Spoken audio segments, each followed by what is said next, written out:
Good evening and welcome to What's Your Story? I'm your host, James Ransom Reed Jr. Simply Smiles. Have you ever heard of that? Do you know what it's about? Do you know how historically connected it is to people in our nation, their struggles, their survival, their daily tribulations? Do you know what Simply Smiles is all about? If you don't feel bad. My guest this evening is Betsy Van Loon. She's going to tell us all about Simply Smiles. And by the time this is over, you are going to know what it's all about.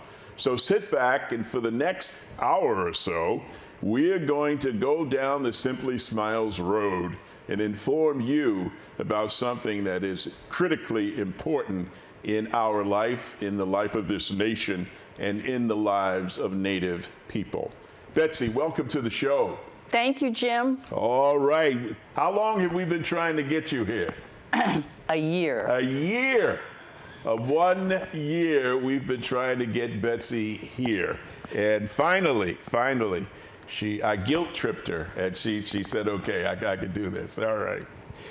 Betsy, would you please share with our viewers a bit, about your background? Were you born in Connecticut?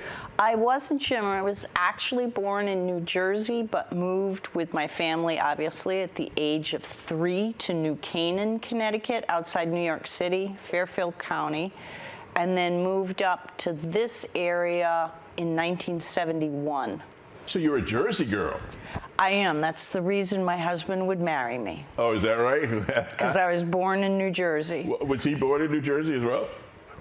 Oh yeah, Jim. That's a whole different interview. Okay, that's a whole different interview about Jersey. All right, now. So where did you go to school? I mean, high school. Where did you go to high school? 3 years at Avon Public High School right here in the Farmington Valley, and then graduated in 1974. Yeah, do the math. And then went on to Wellesley College in Massachusetts. And obviously the next question then is, what you have a degree from Wellesley, or what are your degrees in, or do you have? I guess I have 3 degrees. Wow. Undergrad was BA in psychology, which back in the 70s and a dime would get you a cup of coffee. Why did you choose that back in the 70s? I've just always been interested in what makes people tick, what motivates them. There was curiosity also on my part because my dad, which had a big impact as we grew up, had issues with mental health. He was bipolar, and I just wanted to know more. The complexities of the mind? Yeah, exactly. Mind and motivation. Mind and motivation. Okay, so you got undergrad psychology, and what after that? I have 2 master's degrees, which actually in their own way come together. I have an MBA from Northwestern University in Chicago. Please tell the audience what an MBA is. They might not know. Master's in Business Administration. All right. And my second degree, which is really the one that's close to my heart, is my master's in Religious Studies. I graduated in 2000 from what was at that time Hartford Seminary. Today is Hartford International University. What was your experience like at Hartford Seminary back then? I absolutely loved it. It was 2 years? It took me, because I was at home with small children, it took me 7 years to complete a 2-year degree. Well, that's okay. I mean, because it was one class a semester, basically, is how I could do it. Do you remember any particular class or professor that stood out and impacted you more? I would say Kelton Cobb. I don't know where he teaches now, and he taught a course in ethics, and it was really taking the theology from a Christian perspective and bringing it into your life and into the world. And I forget the title. Well, that's okay. You're forgiven. I forget the title, but it was an opportunity to put an intellectual framework around my passion for community service and helping others, and really give that a strong intellectual framework as opposed to just, oh, we should be nice to each other. Yeah. As an aside, how were you able to pay for your education? Did you walk out of college with a lot of debt, like a lot of students, like I did? How did I pay for my education? My mom was also a Wellesley grad and an economist. Okay, all right. Honestly, Jim, I don't know how she did it, but she got my brother through Princeton and me through Wellesley. Wow. With minimal debt. With minimal debt. With Wow. minimal debt. I paid for my MBA through grants and loans that I paid back. Yes. And then part of the reason, too, to go so slowly through Hartford Seminary was I could afford to pay for one class at a time. There we go. From household incomes. And Jim, our church, Avon Congregational Church, back in the day, there was a lot of money, and the church paid for some of my coursework. Wow. Yeah. Wow. Yeah, back in the day.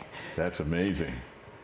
Now, Wellesley, my audience might have heard of it, but not know very much about it. Your mother is a Wellesley grad. You are. Was Wellesley a women's college, or? Was and is and always will be. Okay, no males, huh? Nope, not at all. Okay, so tell me about Wellesley, your experience being there. I was there from 1974 to 1978. That was the period at which many of the traditionally all-male schools were going co-ed. Like Trinity College. Like Trinity College, like Princeton, where my brother was a student. So there was a huge push for many of the all-women's colleges to go co-ed. Some did, and some, quite honestly, for financial reasons. But Wellesley, I think, took a creative approach, honestly, of foot dragging until the issue resolved itself. That's exactly what I was going to say, but part of it was the understanding that the mission of this college is to educate women. And if women no longer want or need a separate institution for that purpose, then the school should close. Wow. Any more than a historically black college saying, well, let all the white folks in. What would be the purpose of that institution? Yeah. Now, you have siblings? You mentioned a brother. Correct. Is it just two of you? Just two. He's the older. Okay. Tell me about your brother. Things that you can say on the air about it. Nothing I wouldn't say to him in person. My brother is brilliant. He is somewhat eccentric. We love him. He studied East Asian studies at Princeton and spent years as a young adult in Japan. He's completely bilingual in Japanese and English. Apparently, he's very Anglo like me. He's very tall, so it's clear that he is not ethnically Japanese, but apparently his language skills are so good that Japanese people think he was raised there and had parents as missionaries. In other words, that the language he learned as an adult sounds as if he learned it as a child. Oh. So I think that that's a real credit to his perseverance and his linguistic abilities. Wow. My audience is really getting a good, rounded view of your background. You mentioned briefly your father and your mother. First, let's deal with your mom. What is your mother's name?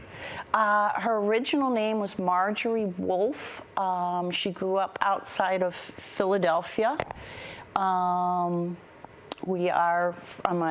maternal grandfather's side, a DAR family. I have a relative who served with the Continental Army. Well, tell audience what DAR is. Daughters of the American Revolution, and no, I won't be joining them. But I'm still very proud of my ancestry. My maternal grandfather grew up in poverty. His dad died when he was 8 years old. His mother had to support 3 children at a time when there was no social income to assist her. Yes, yes. And so he was very much a self-made man, and a man who, at that time, and this is in the 1920s, my mother was born in 22, was a huge proponent of educating women. He wanted his daughters to have the finest education possible. So my mother went to Wellesley and her sister went to Swarthmore College. So he was quite unique. Other men at that time wouldn't have quote unquote wasted their money on educating their daughters. What stands out to you about your experience with your mother? What still guides you from your experience of being raised by her? Her intelligence and her emphasis that, particularly as a girl, you never played dumb. You always let people know how smart you were. Seek your best education, be your best self. Yes. For the betterment of your family and for your community. She was a very community oriented individual in terms of her work. And so she was social minded? Or? Socially minded, yes. She was a banker because she was an economist. Wow. And I'm trying to, what a few words will put my mom all together for your Sure. for Don't your use listeners. a few words. Use as many as you need. Yeah. Always seek to be your best self. Okay. She didn't exactly say that. But she taught that. She lived it. She lived it. She lived it. Yes, indeed. She lived it. And she was always utilizing her abilities to manage money for the betterment of different organizations, be that the church. She was treasurer for the Connecticut Girl Scouts Council. That was probably back in the 80s. And once she retired, she did something most women don't do to this day. She started volunteering at my sister's place in Hartford. Oh, yeah. I was like, Midge, you go there? It's like, yeah, I do. Well, talk about Sister's Place. Tell people what it is so they can understand the dynamic you're talking about. Yeah, my sister's place, and I don't volunteer there, so I want people to know that, is a shelter for women and children in Hartford. So volunteering there you do because of the nature of the women who are there and the threats to them. It's not necessarily a safe place to be. And my mom, I always felt, was very courageous in that, and that other people's fears were not going to hold her back from serving Hartford in the way that she felt she could best give to the city. So at that time, Hartford was a euphemism for black or Latino. Absolutely. And she was white, and that's why she ran into the, oh my God, you're going there? Yeah, what are you doing? What are you, crazy? Yep. Yeah, okay. About your dad. Tell us a little bit about your dad. By the way, my father was born in 1922 as well. Yeah, my dad was born in 22 as well. And I think this is particularly poignant because today is the anniversary of Pearl Harbor. Yes. My dad, excuse me, Jim, was a veteran of the United States Navy during World War II and served during D-Day. So he was part of, although his ship sank before he made it all the way to Normandy, he was part of our invasion force. Mm-hmm. So I'm very, very proud of that. He put himself through Cornell University as an ag student because as a resident of the state of New York, tuition was free. Yes. He lived with his sisters to save money on room and board. Wow. Finished in 3 years because that's what you did. He was supposed to graduate in 1944. He graduated in 1943 and immediately into the Navy and overseas. So I'm very proud of his courage and service.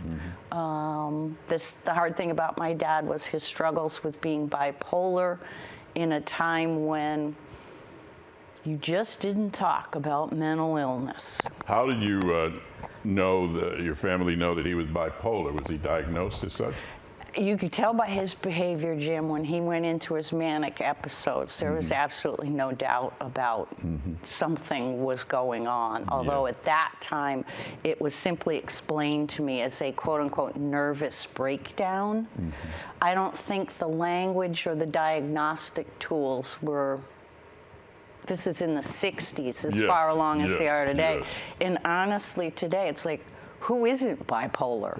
Yeah. It's commonly diagnosed, treatable. You know, as you know, I had a daughter who was deaf, and the phrase deaf and dumb was affixed to them, and still is by a large swath of the population.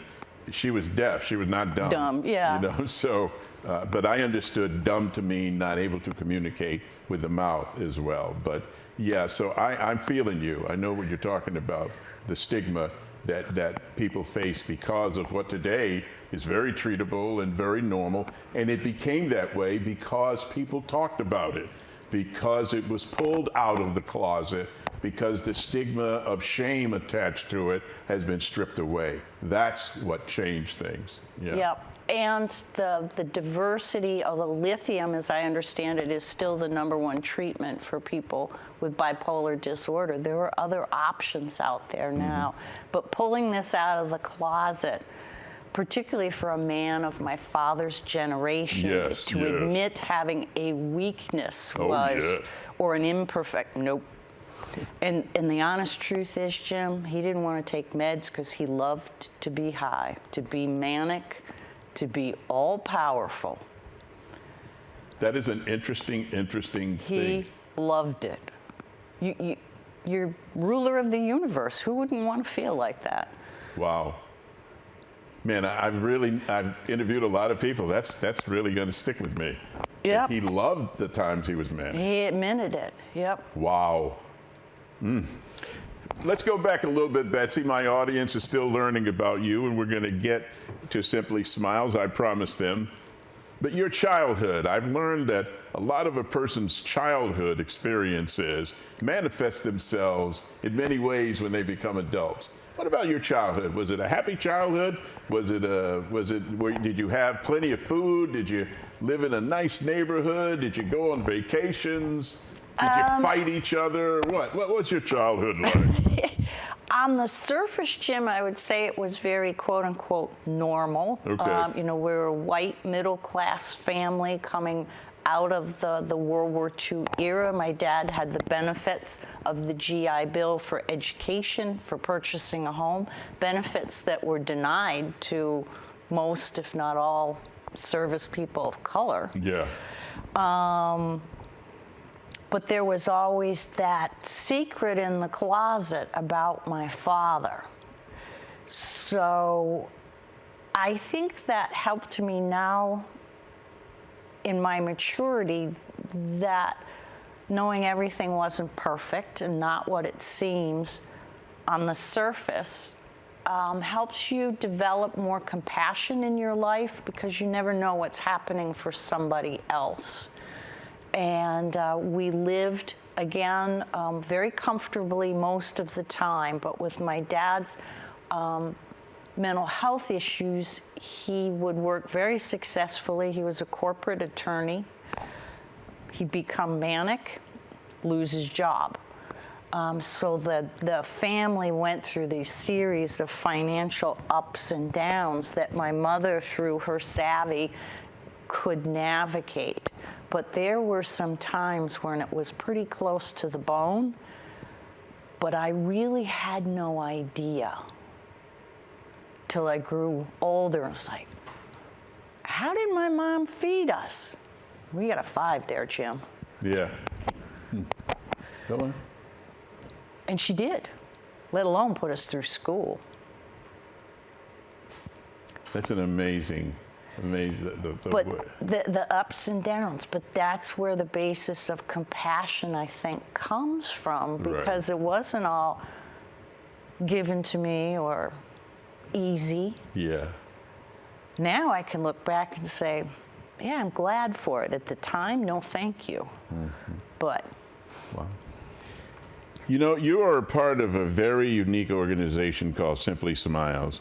Exactly what is Simply Smiles? Simply Smiles is a small not-for-profit. The headquarters are here in Connecticut, in the Bridgeport downstate area, because the founder, Brian Nurnberger, grew up in Connecticut, and this was his home, so we use this as just a home base.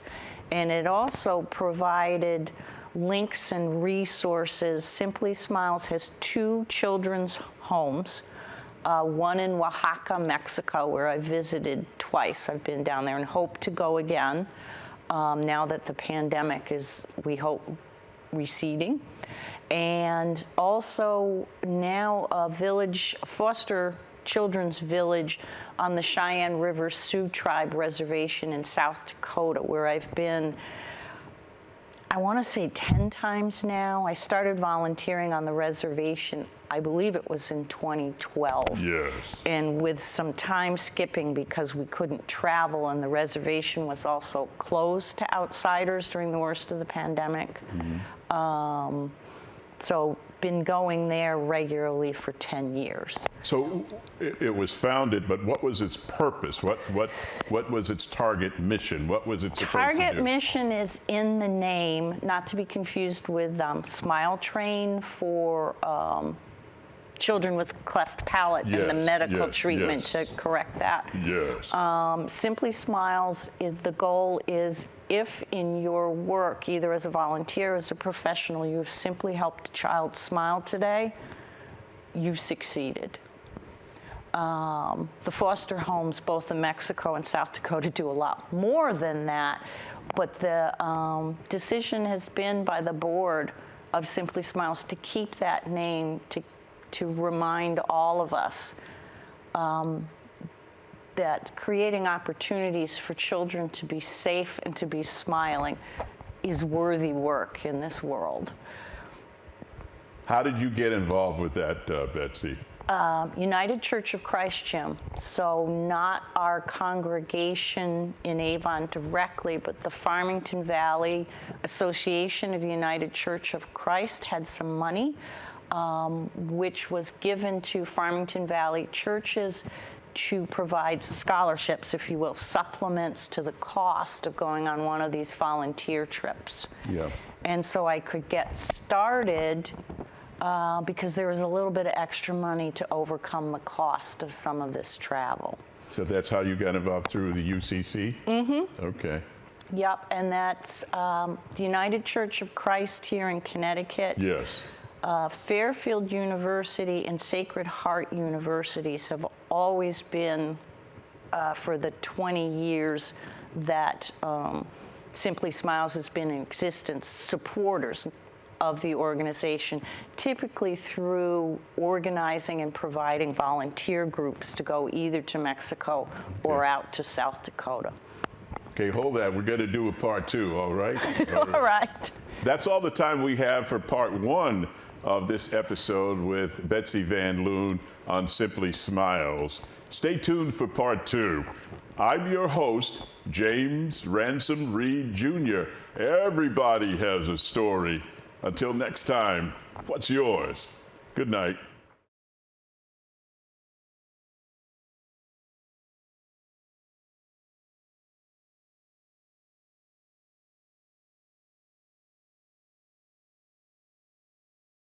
Welcome, I'm Nick Augustino.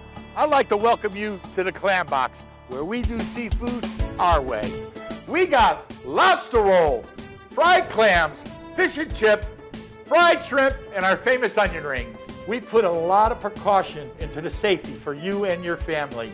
Not only do we use plexiglass at the cash register and sanitizer, we all wear gloves and we all keep a 6-foot distancing, and everybody must wear a mask.